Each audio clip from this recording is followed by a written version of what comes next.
திமுகவில் ரீசெண்டாக தான் 4 எம்எல்ஏக்கள் தங்களுடைய பதவியை ராஜினாமா பண்ணியிருந்த நிலையில் இப்போ மறுபடியும் பார்த்தீங்கன்னா இன்னொரு எம்எல்ஏ தன்னுடைய பதவியை ராஜினாமா பண்ணியிருக்காரு. ஆமாங்க, அவர் வேறு யாரும் இல்லை, அதிமுகவுடைய முன்னாள் அமைச்சரும் விராலிமலை தொகுதி சட்டமன்ற உறுப்பினருமாகிய விஜயபாஸ்கர் அவர்கள் தாங்க. இதால் பார்த்தீங்கன்னா அதிமுகவுடைய பலம் 47லேருந்து 42 குறைஞ்சிருக்கு. இவர் பார்த்தீங்கன்னா அடுத்த கட்டமாக தாவேக்கால இணைய பொறுத்தா செய்திகள் வந்துன்னு இருக்குது. இவர் இதுக்கு முன்னாடி கடந்த தேர்தலில் பார்த்தீங்கன்னா இப்போது தாவேக்கா வேட்பாளரை விட 62,000 ஓட்டுகள் வித்தியாசத்தில் ஜெயிச்சுக்கிறாரு. அதாவது அவர் தொகுதி மக்கள்லாம் பார்த்தீங்கன்னா தாவேக்கா வேணாம், தாவேக்கா வேட்பாளர் வேணாம், விஜய் வேணான்னு சொல்லி அவருக்கு நம்பி எடப்பாடி வேணும், அதிமுக வேணும்னு போட்டிருக்காங்க.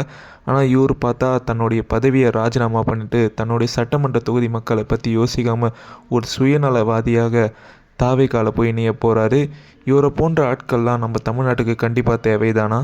இவரோட இந்த சுயநலத்தால் பல மாவட்டங்கள், பல மாநிலங்கள், பல நாடுகள்லேருந்து தங்களோட வாக்கு செலுத்த வந்தவங்களோட ஓட்டுலாம் இப்போது வந்து வேஸ்ட்டாக போயிருக்கு. இதுக்காக பார்த்திங்கன்னா இந்த தேர்தல் மறுபடியும் இங்கே ஒரு மறு தேர்தல் நடத்தணும், இதுக்குன்னு தனி அதிகாரி நியமிக்கணும், இதுக்குன்னு தனியாக பணம் செலவு பண்ணணும், பாதுகாப்பு தரணும், அது மட்டும் இல்லாமல் பள்ளி கல்லூரிகளுக்கு தனியாக விடுமுறை விதிக்கணும். இவர் பார்த்திங்கன்னா தன்னுடைய பதவியை ராஜினாமா பண்ணதுக்கு ஏதாவது ஒரு பெரிய காரணம் இருக்கா? இல்லை. இவர் ஒரு சில காரணங்களை சொல்லிவிட்டு தன்னுடைய பதவி ஆசைக்காக மட்டுமே அவர் ராஜினாமா பண்ணியிருக்காரு. மட்டும்தான் இப்படி பண்ணியிருக்காருன்னு பார்த்தீங்கன்னா இவருக்கு முன்னாடியும் பார்த்தீங்கன்னா அதிமுகவோட 4 சட்டமன்ற உறுப்பினர்கள் தாவி இருக்காங்க.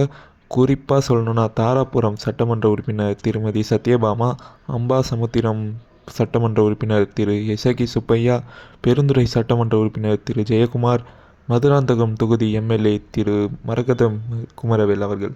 அவரோட ஆட்டம்லாம் முடிஞ்சிச்சுன்னு பார்த்தா இதுக்கப்புறம் தாங்க ஆரம்பிக்குது. ஏன்னு கேட்டிங்கன்னா இதுக்கப்புறம் வர இடைத்தேர்தலில் தாவேகா சார்பாக கண்டிப்பாக இந்த 5 பேர் தாங்க நிற்பாங்க.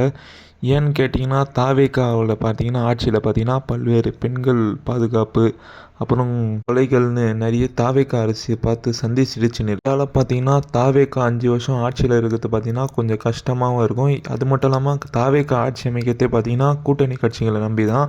இப்போ சப்போஸ் இந்த 6 எம்எல்ஏங்களும் பார்த்தீங்கன்னா தாவேகா சார்பாக நின்று ஜெயிச்சிட்டாங்கன்னா இப்போ தாவேகாவோட பலம் பல மடங்கு கூடிடும். இதால் பார்த்தீங்கன்னா கூட்டணி கட்சிகளை நம்ப வேண்டிய அவசியமும் இல்லை. அது மட்டும் இல்லாமல் இதுக்கப்புறம் வர தேர்தல்லையும் பார்த்தீங்கன்னா இவங்க மூலமாக அவங்களுக்கு நிறைய லாபம் இருக்குது. கடைசி சட்டமன்ற தொகுதி தேர்தலே பார்த்தீங்கன்னா தாவேகாவுக்கு பல பேர் பார்த்தீங்கன்னா விஜய்ன்ற ஒரு பிராண்டுக்காகவும், அது மட்டும் இல்லாமல் தான் பேரன் சொன்னால் பேத்தி சொன்னான்னு தான் நிறைய பேர் போட்டிருக்காங்க.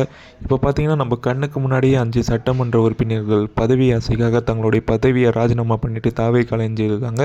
இவங்க மறுபடியும் போட்டியிட்டு ஜெயித்தாங்கன்னா மக்கள் தீர்ப்பே மகேசன் தீர்ப்புன்னு ஏற்றுக்கிறது தவிர வேறு எதுவும் வழி கிடையாது.